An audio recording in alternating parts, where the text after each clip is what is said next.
Welcome to my postdoc. My name is Beate and I'm a postdoc at the LMU Munich in Germany. My project is about power simulations for cell type identification from single-cell RNA sequencing data. Statistical power analysis is an essential tool to identify a priori the best experimental design for the research question at hand. In addition, it allows researchers to calculate the cost-effectiveness of a chosen setup in terms of statistical power.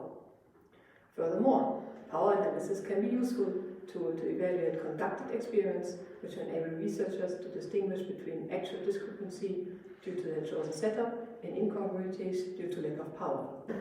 Given the lack of gold standards for single-cell RNA sequencing experiments, I've chosen to establish a simulation framework as a basis. With this framework, one can not only carry out the classical power analysis, but also use this framework to evaluate protocols and computation methods by benchmarking. Thus, the simulation must be as realistic as possible.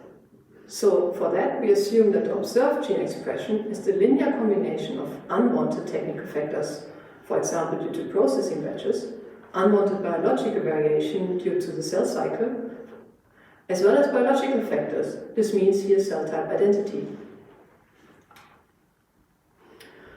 So, to represent the observed gene expression X of a homogeneous cell population, we find that the expression counts can be best modeled by a zero-inflated negative binomial distribution for non-UMI protocols, such as SmartSeq, and a negative binomial distribution for UMI protocols, such as 10X and CellSeq. So, to simulate the gene expression, we model the mean variance relationship for both distributions as a locally weighted polynomial regression fit. And in addition, for the zero-inflated distribution, the mean dropout relationship is modeled by a constrained least-splines regression. With that at hand, we can draw the dispersion and dropout for a given mean expression value in powsimR. We were able to show that the simulated closely resembles the expression profiles observed.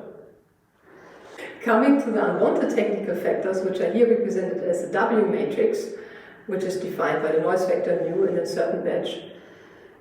So, technical variation can be due to library preparation, doublets, background RNA, which encompasses ambient RNA as well as barcode swapping RNA molecules, and in addition, differences in sequencing depth. We can identify batch effects by DE testing and draw the noise factor from the log normal distribution for a certain batch. We can estimate the number of doublets with, for example, SCDBL finder and simulate them as a random combination of cells where the proportion of doublets is given by D in a certain batch. The proportion of expression due to background RNA can be identified with cell binder and is then drawn from a beta distribution. The process of barcode swapping results in a certain fraction of expression in each droplet that actually originates in other droplets and is sampled from the average measured expression over the entire dataset. The composition of ambient cell-free RNA molecules can be experiment specific and should be estimated and drawn from the observed expression.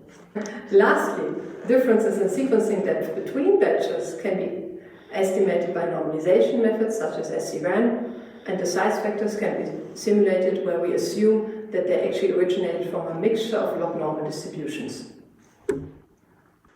Going further with our linear combination of factors, we now turn our attention to unwanted biological factors, which are here represented by the Z matrix.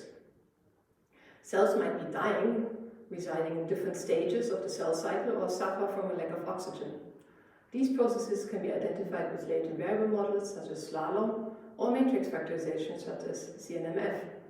The proportion of cells residing in those possible states K is given by Q.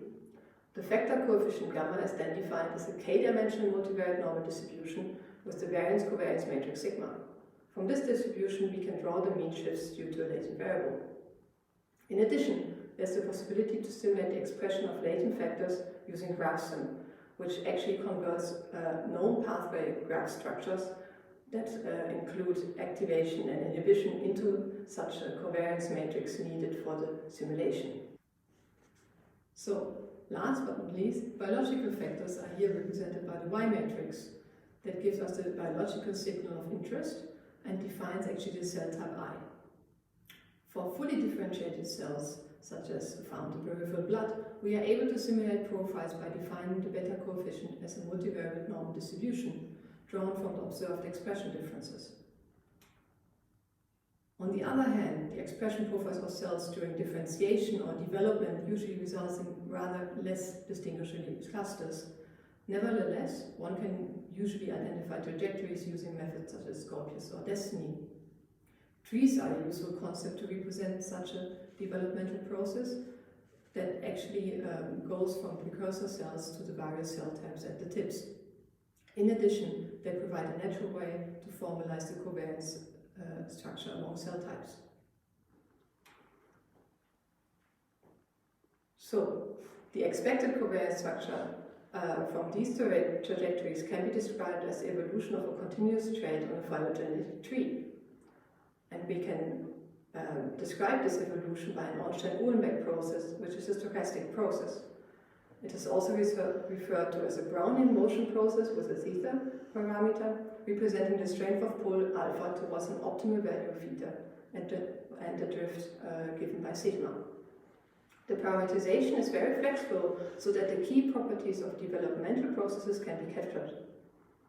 Here we define the following components of the biological coefficient beta. We keep the strength of pull alpha and drift sigma constant across the tree.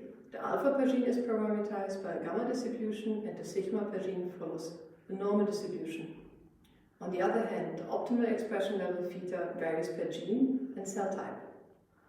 We represent the relative shifts occurring at the nodes by expected changes in these optimal values. At the root, the expression has a mean following a Pareto distribution and the variance covariance is determined by the drift. Using the Ornstein-Uhlenbeck process with these described parameters, we can simulate the gene expression at each node in the developmental tree. With the cell type simulations then at hand, we can evaluate the classification results of computation methods according to cell type.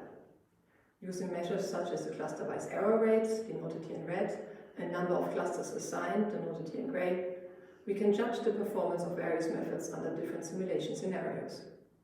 I thank you for your attention.